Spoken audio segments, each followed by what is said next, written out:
We're shining bright, and we're shining the light on us like no other.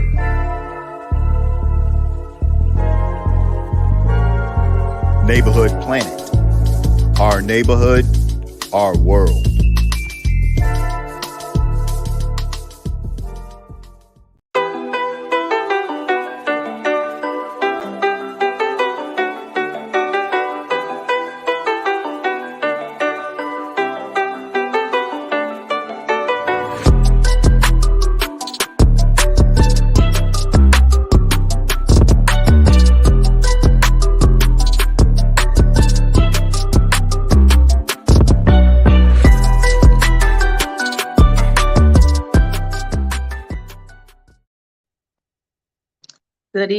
Good evening, everyone.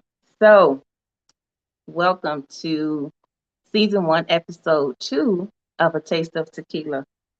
Got a great show for you tonight. I want to thank everyone for tuning in. Just sit back, relax. Of course, like I said last time, grab whatever you're drinking, whatever you're doing, get comfortable, and enjoy the show. Recently, I had the opportunity to go to witness the union of my brother and his wife, Keisha. My brother Sean, and his wife Keisha. And so it was funny because when I got there, my brother and I, we were talking, and so he said, sis, he said, what do you do? He said, all these years, he said, I never knew or knew what you do.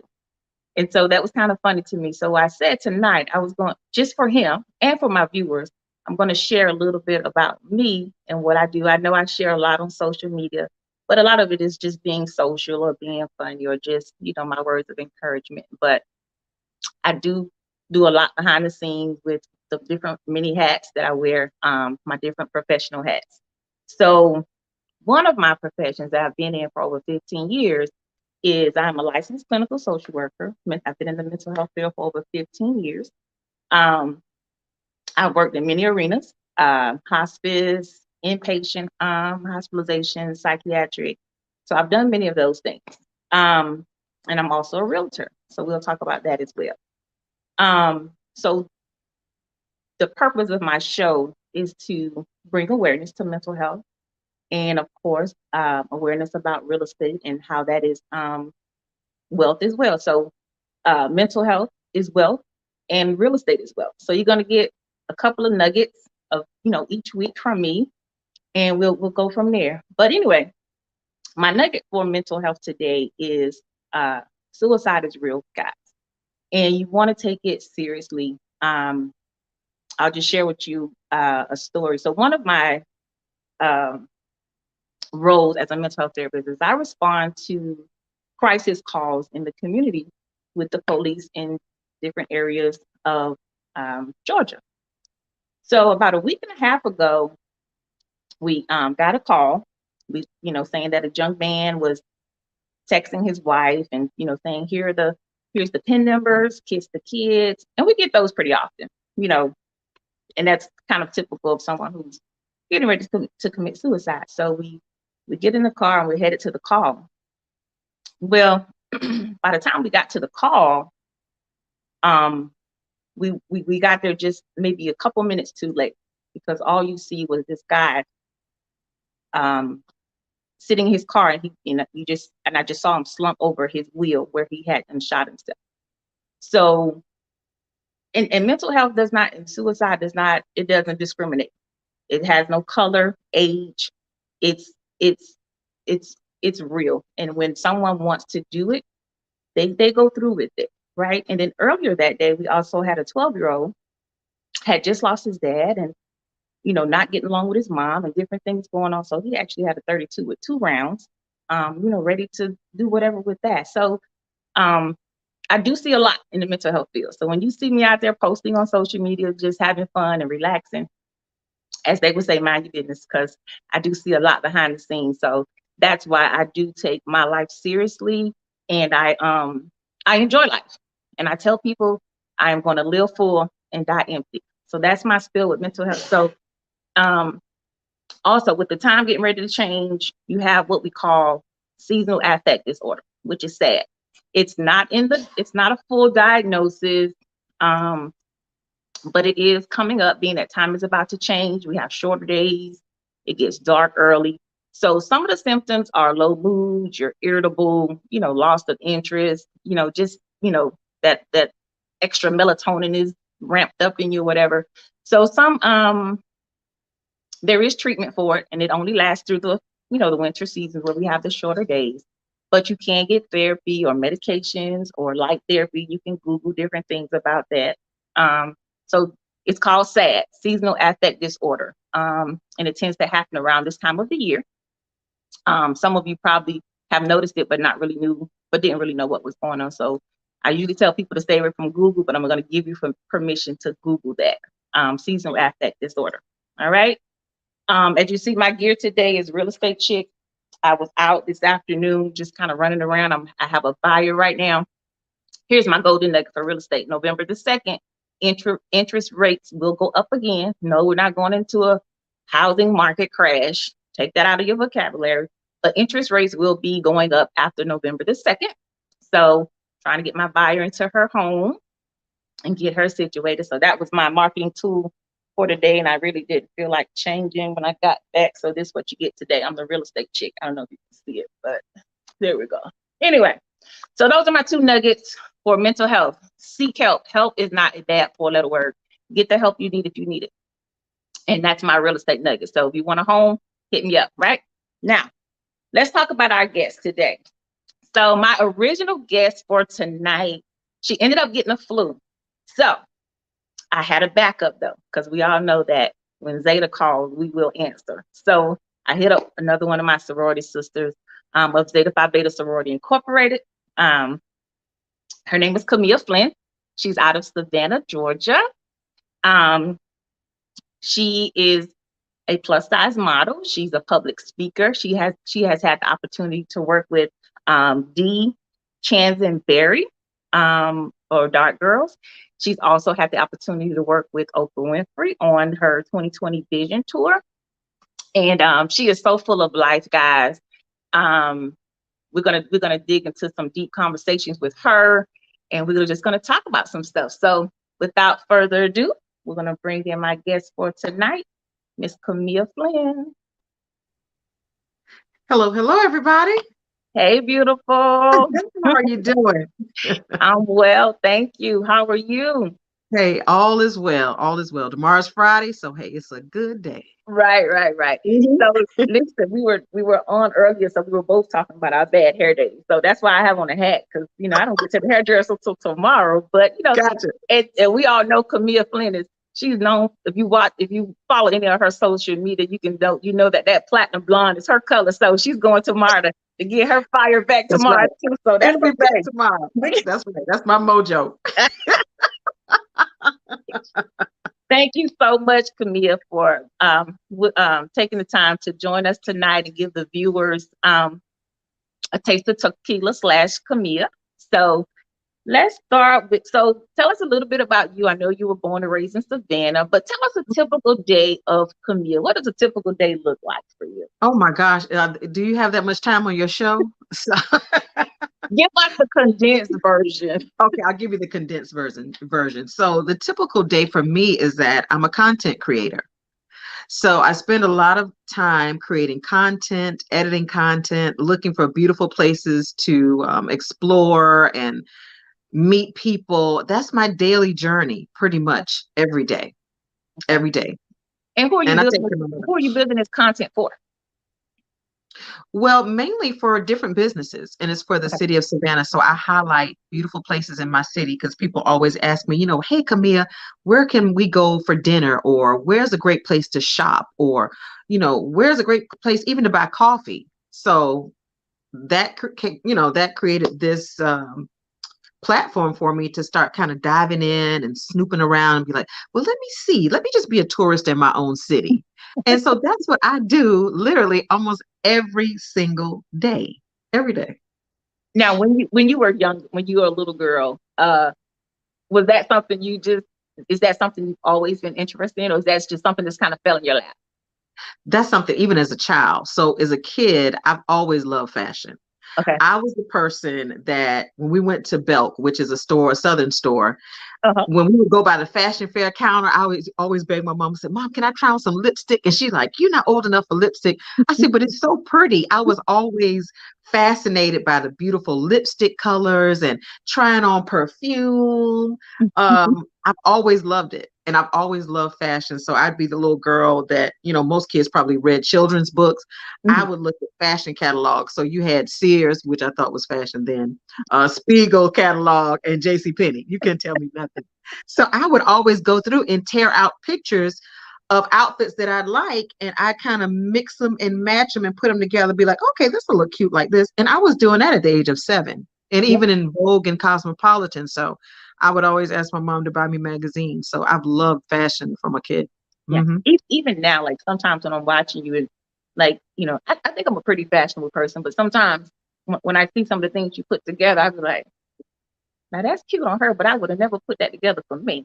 Yeah, I push the envelope. Like I'll push the envelope when it comes to different prints and patterns. Yes. I'll push it. Yeah, I'll push it for no rhyme or reason. I'll be like, that'd be pretty cute. And it comes to me in my head. Like I dress just the opposite. Like I'll buy jewelry first and then I'll accessorize my outfit around my jewelry.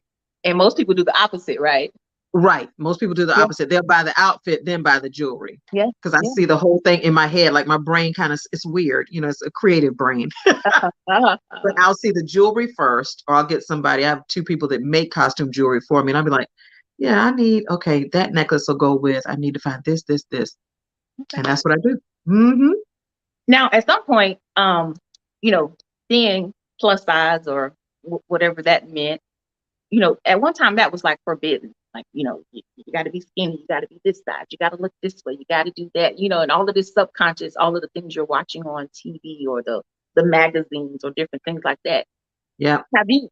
If any, have you ran into any obstacles being plus size or any under any scrutiny or, negative feedback when you were entering into the world of fashion, being a plus size? Oh, definitely. Because, being plus size wasn't always a fashionable thing. Right. And I can recall, I'll never forget, I was auditioning for a film, for a movie. And the director was like, well, just go over there on the rack and grab you a dress and a blazer. Do what now? So I'm looking, you see how I'm looking in the screen? So I'm looking at the rack and I go over to the rack and I'm looking and I'm like, nothing over here is going to ever fit. It just wouldn't fit. Like everything, it was a medium, or a medium was an extra small. And then by the time you got to the small, it was like a 4T. It'll fit a baby like a onesie. I said, okay, this is just not going to work for me. So I decided to create my own lane. Okay. When it came to fashion. So I never mind traveling to find places where I could find beautiful plus size clothing.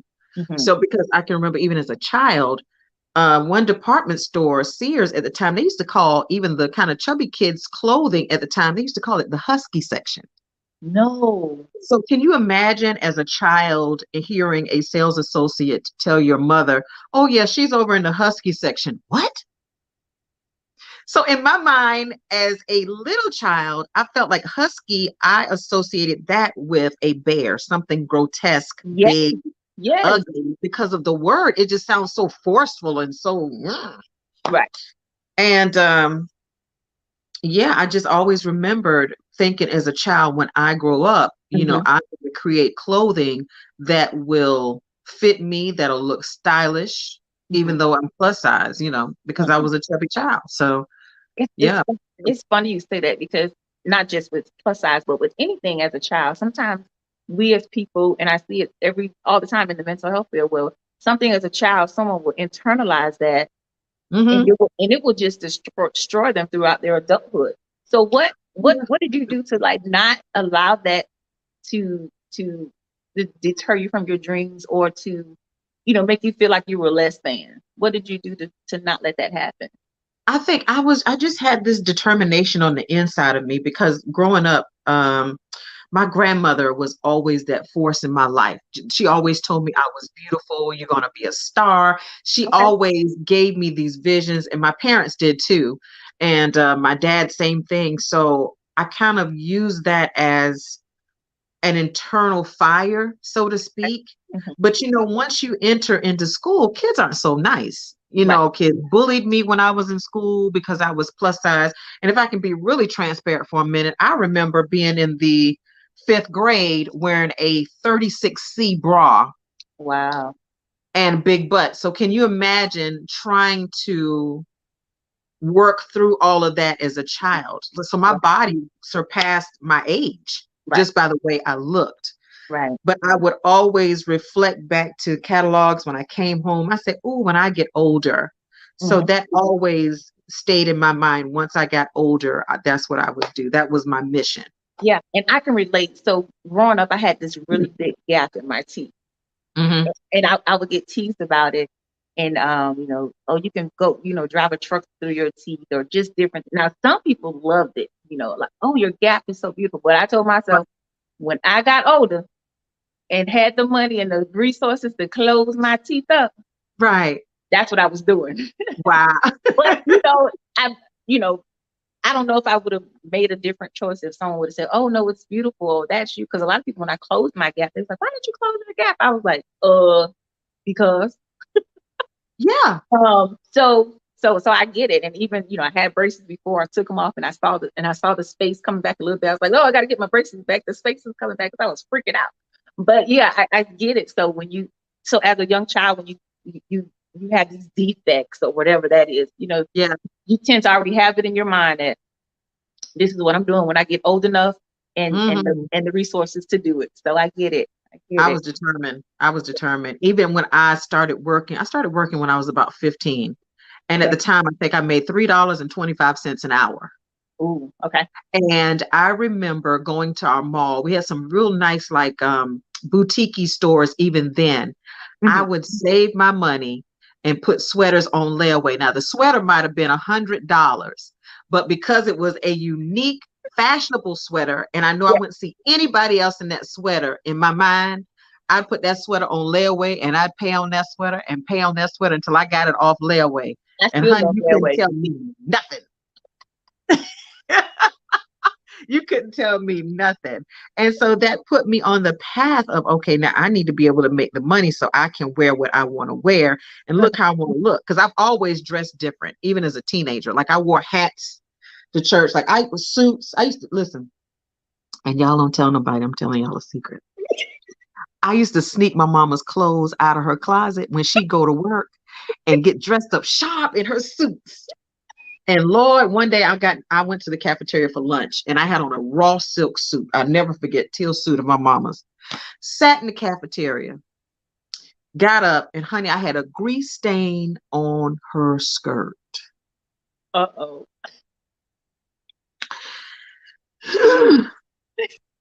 So I tried to sneak it back in the closet as if, just kind of put it back in there real nice. Honey, my mama pulled that suit out that Sunday for church. Comia, what happened to my suit? I don't know. I don't know. I was like Scooby-Doo. But I took my sense of fashion from my mom because she was that person. She was an educator, but she was sharp. She always had suits to match, and her handbags matched her shoes. So I was like, let me go in her closet. Honey, that's what I did. I was sharp every day. Yeah, okay. So as we prepare to go into break for this station identification, I want to thank everyone for tuning in to A Taste of Tequila. I am your host, Tequila Pittman. I'm on npntv.org. When we come back, we're going to talk about you and your experience with Oprah and Gail, and we're going to talk about that. All right? Okay, sounds good. Okay, we'll be back.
All right. Welcome back. Welcome back. You are hilarious. You are hilarious. So listen.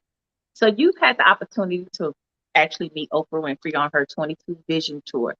What was that like? To, you get a car, you get a car, you get a car. Everybody get a damn car, right? So tell us about Oprah in person. Oh my God, it was breathtaking for me. Like I felt like I was just gonna pass out. Let me just say that.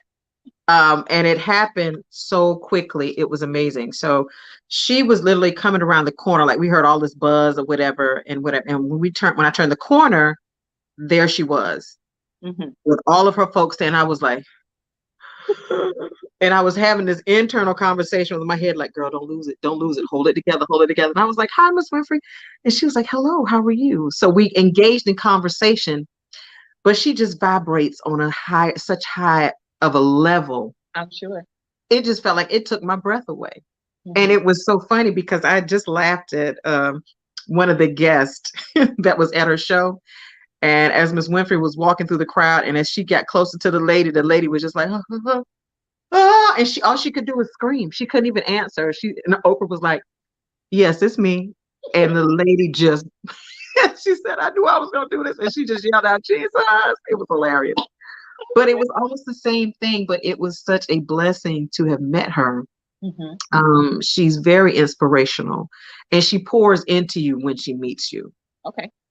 So she gives you nuggets that you can just hold on to for years and years and years to come. Like I'll just never forget our conversation. What was one of your major takeaways that she shared with you? I think from my major takeaway was being intentional with what you do. Like every day, be intentional and be willing to serve. It's all about your service. And that stuck with me. So that's who I am. I'm there to serve. That was one of the biggest takeaways for me. I saw a quote today. It said, if serving is beneath you, then leadership is beyond you. Correct. Yeah. I saw a quote today. That's correct. Wow. And I love Oprah. Like I have a couple of her books, and I love when she used to do her own, her interviewing with different people. Now I know you met Gayle King. Was it in that same instance, or was it on a different occasion that you met Gayle King? Well, it was on the tour, as a matter of fact. Okay. We met and we just kind of chatted briefly, but she was very down to earth, very personable, same way like Miss Winfrey, same personality. Very sweet, loving, got a chance to meet some of her family. And it was a blessing, just to have that opportunity to work with that tour and work on that tour. Like just being in the mix of meeting all these amazing people, it was life-changing for me. Good. And I felt like it was, a once in a lifetime. Maybe it'll happen again. Oprah, if you watch this, I'm still out here. I receive it. What you talking about? Right. It was just phenomenal. She watching. Right, she watching. We're gonna say she gonna see it on the internet. She's gonna see it. She's gonna see it. But it was just amazing to watch her take the stage and command such a presence to where you could hear a pin drop in a coliseum of 15,000 people. Yeah. Silence when she took the stage. Like they applauded, but when it died down and when she went to speak, if somebody sneezed in the rafters, you would have been able to hear them sneeze. It was so quiet. Well, you said that earlier. You said, well, on several instances, you would walk into a room, and if you act like you're supposed to be there, nobody will ask you questions. So she knew she was supposed to be there, so nobody asked questions. They just knew what to do, right? They knew exactly how to govern themselves accordingly. Gotcha. Yes. Yep. Yes. They did. Cool. Okay. So life happens, right? We're little girls. We have our moments. We're in our mom's closet. We're putting on makeup. We got our magazines. We do all the things that society tell us to do. Get the job, go to college, get the house, get the husband, get the kids. Ooh, that's overrated, the kids things, but we're going to talk about that later. Okay. Have the kids, get the job, do this. And we get here. And we sometimes, if not all the time, find out we're not prepared for life. Well, at least I know I was. I can only speak for me. Gotcha. So we're navigating through different things that, of course, our Mhm. parents, not saying that, they were bad parents, but it was just some things maybe they didn't know and weren't able, didn't have the capacity to pour that to us to survive in this thing called life, which we Right. know is a husky thing. Right. A beast, Exactly. right? Right. So Right. we're going through life and we have our parents, and we as people, we want things to last forever, whether it's that relationship, whether it's we want our loved ones to stay here forever, whether it's that car, we want things to last forever, right? Mhm. Right. I remember watching you and your dad riding the car, playing songs, uh, just doing all kinds of things. You shared your dad with us on social media, Yeah.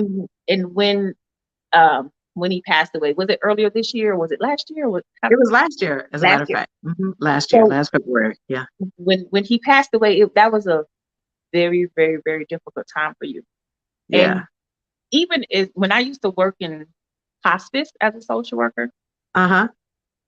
death was such a beautiful thing when it came Mhm. to, the families that we help, when we educated them about, this is what you look for, this is normal, this is not normal, you don't need to go to the doctor, all the things that we taught them about that the end of life Right. services. And Right. when the families, when their loved ones, transition, Mhm. just the the gratitude that was shown to us for being there for those families and Mhm. walking them through that process. And grief, everybody grieves differently. Grief Yeah. looks different for everyone. Give True. us and you're probably still grieving. We don't know, but tell the viewers how you grieved and what that was, because I know you posted one day, you said, you never taught me how to live without you. And Yes. is that even possible? Because, when I'm doing my therapy sessions, I try to tell people facts and feelings. They're both real, but Mhm. they're different. So what does that mean when you said he taught you not to live without him? And how did you get over all those different phases of grief, the anger, the depression, the acceptance? Like what happened with that, and how did you, or how are you still dealing with grief? I think with grief, and even when I made that post, it was so sudden and so quick. Mm-hmm. So it wasn't any time to prepare. Mm-hmm. So I thought. Right. But in actuality, I've been with my dad was 82. So Mm-hmm. he has been preparing me all of my life. Yes. Yes. This is what you need to do to carry on. And little did I know, the week before he passed away, he and I did a car chronicles. And this is so morbid. I have a dark sense of humor sometimes. We were at a funeral, and at the time COVID was still running rampant. So I drove he and my mother. Yes. We sat in the car in the gravesite for the funeral. We didn't get out the car. We sat there in the car and watched the services go on. And he was just talking. And I don't know what made him go into this dialogue, but he was like, life is a getter. You got to go get it. You can't just hem and haw and You got to go get what you want. And he was very adamant about it. I never forget that. And I still have the video. And I was like, where is that coming from? And I was like, oh, okay. Even in the video, I was like, oh, okay, I hear you talking. And I stopped my video. And then I had to start it right back because he kept going with it, And a week later, he passed away. Mm-hmm. Mm-hmm. And so my initial was like, so how does this work? Right. Like, I've lost loved ones. I've helped close relatives bury their parents. Mm-hmm. So it's different. Like, I miss them because I was very close to my uncles, my aunt, I was very close to them. But when you lose a parent, it's a little different. The dynamic is different. So Mm-hmm. in my mind, I was trying to process, so like, how does this work? Right. And you go through those emotions where it kind of ebbs and flows like a wave. I always like to give analogies of what it looks like. So Right. you lean into those moments when you feel like you just need to cry. Go ahead and cry. You might be in the middle of the grocery store and hear something or smell something that triggers, Yes. and you just let it go, and then you're back. Right. But the best advice that was given to me, and I've held on to it ever since. A very dear friend, I never forget, he called me. And he said, there will come a time where the pain will move from in front of you to the side of you, Mm-hmm. where Mm-hmm. it's a little more tolerable. But that doesn't mean you forget them, right? No, it doesn't mean you forget them, Right. but you can deal, it's still, it pains a little bit because you miss them, of course, but you can handle it a lot better. And what I realized is I didn't have time to just sit in depression or just sit in being sad, because that's not what he would have wanted from me. Right. Because my dad wasn't that person. Because I could hear him cussing me out in his spirit, like, what the hell you doing? I know you're not sitting in there crying. I could hear him in my mind, using his favorite colorful words, cussing me out, like, come on, get it together. You got to live.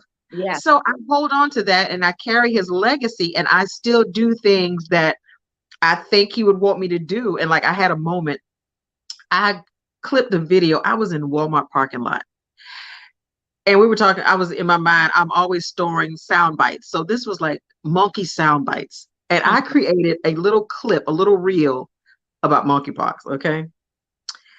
And I did it as if I was answering out to the monkeys, like yelling out to see if it was safe. And then the monkeys answered, and I posted.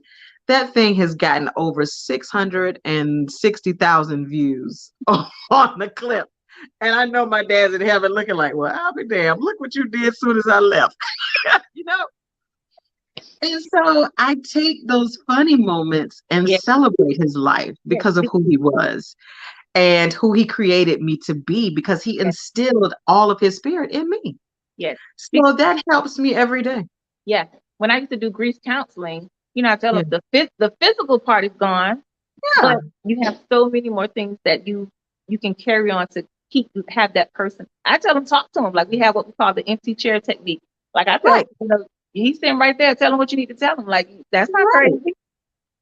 Or people, I had one young lady, she was so distraught by losing her husband. She would like literally sleep in his clothes every day and just do things that was just overboard that would remind her. And she's like, I don't want him to think I forgot him. And I was like, he knows that. And some people really struggle with thinking, if I don't do certain things, my loved one is going to think I forgot them, or if I continue to live my life, I forgot them. And that's totally not true. It's not that you've forgotten them, but you have to live, because you can grieve yourself to death. Yeah, absolutely. And I've seen that. I've seen young people literally, like, they've lost their spouses early, and they get into this level of depression and they grieve themselves to death. And I'm like, no. That's because that's one of those phases, is depression. But if you don't get past, if you get stuck in one of them, then whether it's some of them get stuck in the angry phase, they're like angry forever. And it's like, look, you go be angry by yourself, because we're not doing that. So you go be angry by yourself. Correct. So, yes, I didn't have time. Right. Okay. Yeah, because like I said, we want things to be eternal. We want things to be forever, but we all know that day has to come, and that's just reality. And those are facts. Correct. That it will happen. So, it's inevitable. Sure as we live, we gotta go. We gotta go. Yeah. Yeah. So, and that's why we live how we live. Right. And they say you only live once, but I heard something that says, no, you live every day, you only die once. So I think that's like my new thing. I live every day, I'm only gonna die once. So if I want to be spontaneous, if I want to do whatever, that's what it is. And that's what I do. With boundaries, within, good parameters. But yeah. Okay. So I know I didn't ask you this. I know I didn't probably prepare you for this question. So, social media, people like to post, their loved ones, their significant others, or this and this. Of course, you don't share that portion, but is there a mister in your life? Honey, that would be a no. And listen, and I'm not opposed to it. I'm looking forward to dating again and meeting someone nice. But sometimes when I meet people, it gets misconstrued when they see what I do on social media as opposed to who I really am. I can get like, when they go to my social media page, it's like, so you don't have nobody? And I'm like, no, I don't. You're not dating nobody? No, I'm not dating nobody. And they talk themselves out of talking to me, and I'm like, okay. Moving right along. I'm like, I'm telling you no. So the dating scene is rough these days. Listen, It's These rough. streets are not for the faint of heart. This And I'm dating pool and I'm is a for the little streets, but the challenging. streets different. The streets different when it comes to Yeah, the dating streets. It's real bad, and the pandemic didn't help at all. at all. The pandemic made it worse. At all. I'm like, and I don't know. I said, well, maybe I need to fix my aura. What am I giving off? Because I seem to attract, girl, you look good. Ooh, I like a thick girl. Not the What? drunk uncle at the family reunion. Right. I'm like, what? I'm like, did you graduate with my mama? What? Really? And I said, why do I attract that? Of all things. Correct. Listen, I'm with It's you. weird. It's weird. I'm like, oh no, I need to something. I don't know what I'm giving off. Maybe I changed my perfume. I was like, I Stop went a wearing little that. back around. Stop wearing that. What Stop was wearing that brute. Stop wearing that brute. girl? Like I'm wearing Gina Tay. I'm like, what am I? Musk. what am I wearing? I'm like, that's not what I wear. So Yeah. I'm like, what am I attracted that? Okay. All right, we're going to So, take our last break as we prepare to take our last break for the night for the station identification. Thank you, everyone, for tuning in to A Taste of Tequila. I'm your host, Tequila Pittman, and I'm on NPN TV. We'll be right back. We're shining bright. And we're shining the light on us like no other.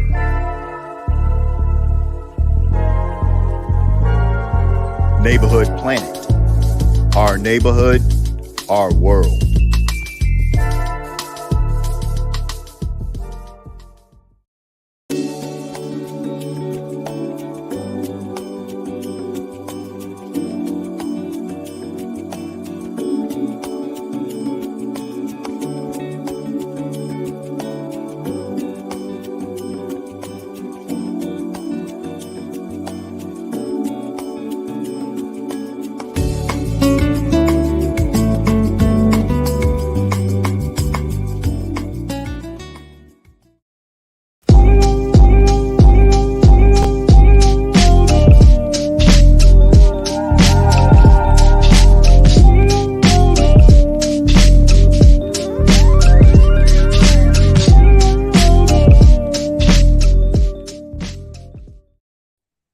All right, welcome back. Welcome back. Listen, I have so enjoyed you tonight. So, listen, I'm glad. listen. So, a couple more questions before we close out tonight. If money were no object, what would you do every day? You said, what would I do every day? Mm-hmm. If money were no object. If money were, I'd probably travel. Yes. I'd stay on the go. Like just pack up everybody, mom, daughter, my dog just came in the room with me too. Just pack up, we just pack up and go and just kind of live like gypsies and see the world. I was with you till you got to the gypsy part. Well, it'll be, we wouldn't have an actual house. We just kind of stay whatever hotel, be Airbnb, which, just keep moving and stamp up our passports. That's what I would do if money was no object. That's right. Okay. And if you were able to meet one more person and, famous or not famous, who would that? I know you, who would you want to meet and why? I want to meet Viola Davis. Like, I feel like she and I need to go to lunch and just be best of best friends. She empowers me so much. Like, I've watched her share her stories or how difficult it has been for her in Hollywood and what it took for her to make her most recent film. It was just, phenomenal. Mm-hmm, mm-hmm. So I would love to just sit down and have a conversation with her. Like, what was that like? Like, take me through a day in a life of what has it been like being you? Yeah. And I remember she was on one show. She even went further as she was a kid, and she just spoke about all of her brothers and sisters being in this one bedroom, whatever apartment up north. And she said she remember waking up to rat bites. That's how poor they were growing up. That they had to hide the food from the rats. Yeah. And she remember waking up being bitten by rats. So her story goes past even Hollywood. So I guess, Mhm. Hollywood would know that they was already dealing with a gangster Yep. who was intentional and Oh, yes. determined to do what she needed to do. So See, I'm so looking forward to to watching her evolve as well. I am too. I really am. She's just one of those people that her strength and tenacity is just, it drives me. I Hmm. love to see powerful African American women doing their thing and not settling for anything. Hmm. And Viola Davis, Angela Bassett is that same regal, like royalty from both of them. Yeah, yeah, I yeah. absolutely adore them. Hmm. And it's amazing that we saw the Huxtable, we saw Hillary Huxtable and different strokes, not different strokes, but a different world. So Yeah, we saw a different set of queens. But for yeah, our young girls now, for them to the Obamas, the Stacey Abrams, whatever level, the Oprahs, the whoever, it's so just heartening. It's very heartening to see those things. yeah. Um, It's exciting, and they need it. Our girls yes, need it. yes, yes. They need those idols, people that they can look up to. Because when you think about it, Felicia Rashad, when I was younger and when I saw A Different World, that made me want to go to college. Hmm. And most people in my generation, that pushed us to go to HBCUs Hmm. Hmm. because Hmm. it was cool to have an education and they Yeah, dressed nice, they looked nice, they spoke well. Dr. Huxtable was a doctor, Claire was a lawyer. So right, you had professions that you could look up to as a young person. right. And I So, think that's so important for young people because I do work with some young people even now. I go into the schools and I do science projects with the children, science activities. okay, So most kids love science, but you have to feed their minds because not all children are exposed to things at home. right, right. And children learn differently. So Absolutely. when you keep them excited, and I always tell children, you can be whatever you want to be. Yeah. I'm 55 and I pivoted from everything that I did, like as far as college degree, everything. I was like, okay, your parents put you on this path, but I was like, no, I can't stay on that path because Right, that wasn't the right road for me. So I did a quick Yui right, right. and changed what I wanted to do. So acting, theater, television, that's who I am. And that's And a perfect segue to my next question. okay. What would you tell your younger self? Whoo, Lord, honey. She and I would have to sit down. I'd have to give my younger self apple juice, but the grown self, it'd have to be a glass of Merlot. But what I would tell my younger self is that, girl, it's okay. It's okay. The mere fact people are picking on you now because they see your light in you as a child and they can't handle your light now. So when you become an adult, girl, honey, you're going to set this world on fire. Yes, I love it. Yes. I Yeah. love it. Hmm. Um, Give us a song that reminds you of us and music. Black people, we love music. Music will just make you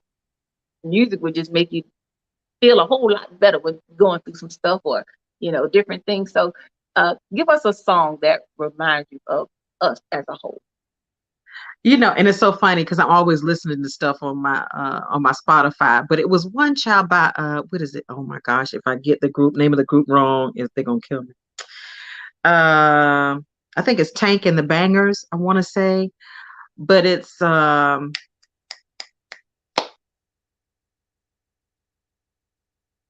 what's it, Black? Oh my gosh, now that you asked me, I can't think of the name of it. But it has what is it? Like Black people or something like that. Black But folk. they have Black, what was it now? Was it black folk? Was it the one you were naming Black earlier? folk. That's what it Uh-huh. was. It's Black folk. And that's the name of the song. But it has poetry in it. And it talks about like Black people. I love my Black people. It's Black people are like collard greens and projects. Black people like smell like Oprah. And it goes through all of this dynamic of what you see. Black folk are like family reunions, Mhm. church with big hats and bows. This is what Black people. And then it goes into music like smile like your daddy, beautiful child. Know you're the one. So it gives you this nostalgia feel. Mhm. And then the other part of me likes Jill Scott, living your life like you're golden. Yes, because there's culture within our culture. So there's Correct. even one thing that describes our culture, which is so beautiful. It is like we are just a big old pot of jambalaya. Like it's so much to us. We're just a big old pot of gumbo. And I love it. I love us. Listen, I'm not fooling with you. I'm not I fooling with love you. us. We are a big Me old too. pot of gumbo Me because too. there's so many different things. We're complex. We're beautiful, different complexions, personalities, and interest and music and Yeah. vibes. Like we're so much more than people even see. Yes. So Yes. there's a lot of things to us, you know? And this is why I'm so grateful for this platform. So we're running out of time. I want to leave my viewers and yourself with this. Life is a blank page, an open highway, a ticket with your name on it. Life is a friend and a dream and a pencil in your hand. Life is when the day takes you and what you've got in your back pocket. Life is kicking back over coffee, talking about where we have been, walking along the same road. Life is a long story and a song that continues. Life is all this. Life is today. So I leave my viewers with that. I'm your host, Tequila Pittman. I'm on mpntv.org. For Comia, I owe you one when you're in Atlanta next weekend. We're gonna Gotcha. go.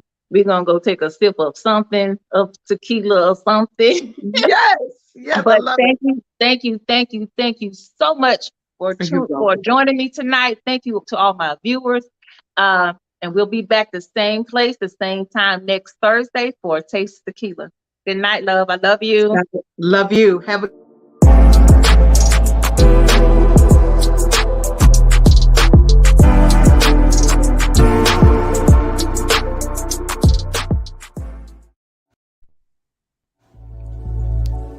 We're shining bright. And we're shining the light on us like no other.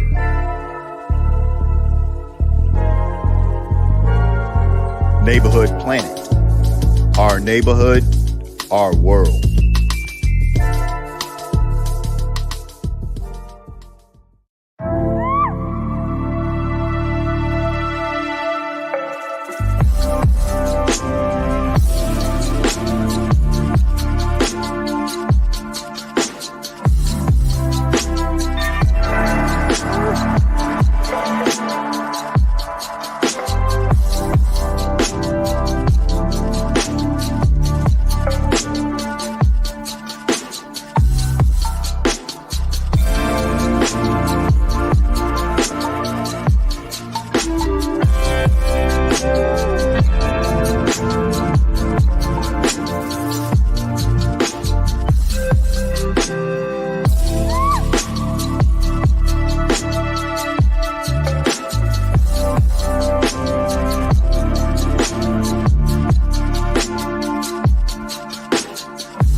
Programs like this are made possible by Neighborhood Planet Broadcasting Systems. Neighborhood Planet Network, iBlister Digital Media Creative, and from contributions to NPN TV from viewers like you. Thank you